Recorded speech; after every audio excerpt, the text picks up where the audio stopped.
Сарттың жерінде жатқан біреуді қазақ деп сен де қаз қуады екенсің дейді. Құрметті қазақ елі, менің кеше Жалаңтөс Баһадүрдің қазақ болғанын дәлелдеп, оның мешіт салған, медресе салғанын көрсеткеннен кейін бір Тәңкібайдың маған жазып тұрған сөзі.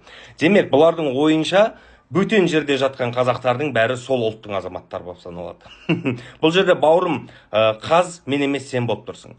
Сонда Ташкентте жатқан Төле би кім сенің ойыңша? Өзбек па?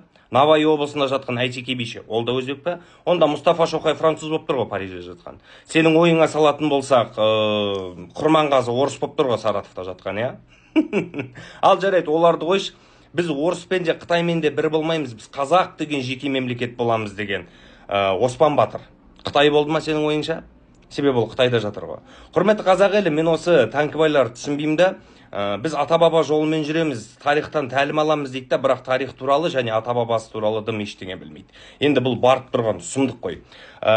Бұлар, мен сіздерге сорақысын айтайын, 13 жасында әкесі Құнанбайдың қатесін түзетіп отырған Абайды бұлар сатқан дейді.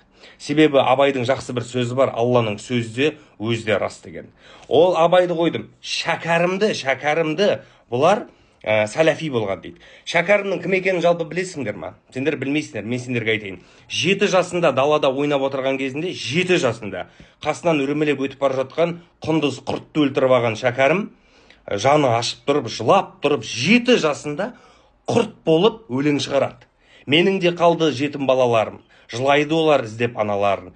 Сен де жетімді аясаңшы, жоқ екен басыңда ми саналарың дейді. 7 жасар Шәкәрімнің сөзі.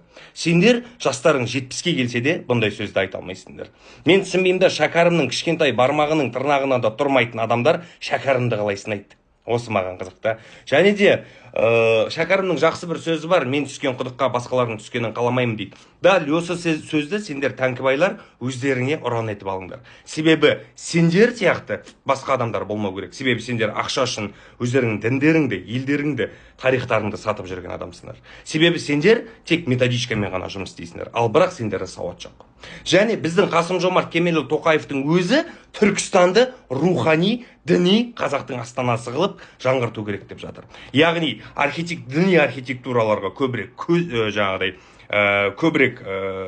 қолға алып, соларды жөндеп, соларды сақтап, қазақтың діни, ислами жолын дәл осы Түркістанда өркендету керек деп жатыр. Құрметті Тәңкібайлар, Қасым-Жомарт Кемелұлы Тоқаев мырзаның сөзіне сендер еш қарсы шыға алмайсыңдар. Түркістанға барып қарасаңдар, шынымен де барлығы рухани, діни, яғни қазақтың тарихи, діни тарихи сол жерде көрсетілген. Қасым-Жомарт Кемелұлы Тоқаев мырза, мен сізді сөзіңізді 200% қолдаймын. Аман болыңыз.